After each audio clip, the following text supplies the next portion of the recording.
There's no question that Chavez's largesse to the negros y indios, for the bricks and medicine and loans abroad, is made possible only by wildly high prices of petroleum. That still makes Chavez one of a rare breed. After all, the new oil riches of Kazakhstan ended up at least $51 million of it in the Swiss bank account of its president, according to the bagman who made the deposit. Other developing oil states, Nigeria, Indonesia, Sudan, show little interest in distributing their petroleum wealth to the mass of their citizenry. And after all, Venezuela itself was a wealthy oil nation long before Chavez, without much to show for it except massive international debt. 3 decades ago, I wrote about the peasants under the bridges in golden Caracas, in shacks made of packing boxes.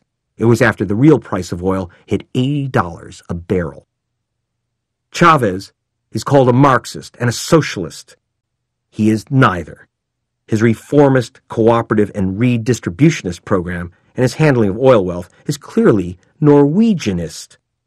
Chavez is a dramatist, calling his Scandinavian-style reforms the Bolivarian Revolution. It seems to drive Washington just crazy that brown people are demanding Nordic privileges. It's one thing to be kind to poor folk, another to rearrange the global flow of petroleum. After bouncing Shell oil from one project, Chavez signed major development deals with the Brazilian State Oil Company, China's State Oil Company, and India's.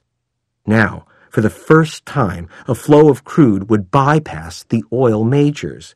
Chavez was cruising for a bruising.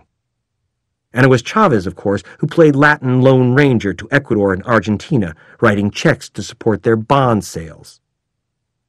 It was the Wall Street Journal which dubbed Chavez, quote, a tropical version of the International Monetary Fund, offering cut-rate oil supply deals and buying hundreds of millions of dollars of bonds from financially distressed countries such as Argentina and Ecuador.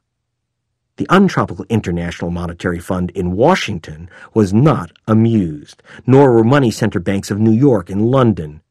Petrodollars are supposed to move from Venezuela to New York and only then return to Latin America as loans, carrying interest rates up to 16%. Chavez, by bypassing the side trip to New York, showed that the costly financial cycle is not, Mr. Beale, tidal gravity, an immutable law.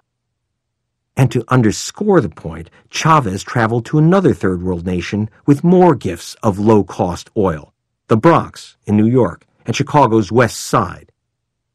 In September 2005, Chavez offered these poor racial Bantustans within the USA, Hispanic neighborhoods in Chicago, African-American hoods in the Bronx, discounted heating oil through Citgo, the U.S. retail outlet of Venezuela's oil company.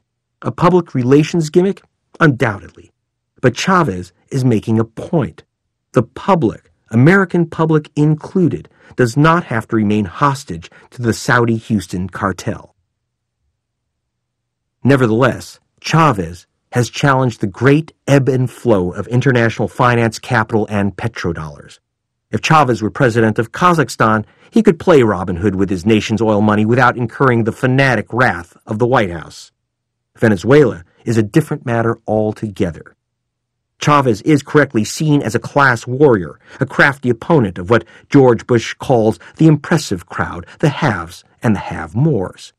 Chavez wanted me to film him under a larger-than-life oil painting of Latin America's great liberator, Simón Bolívar. Chavez sees himself as Bolivar, taking his class war beyond his borders, from Argentina to the Bronx, tilting the flat world back to level.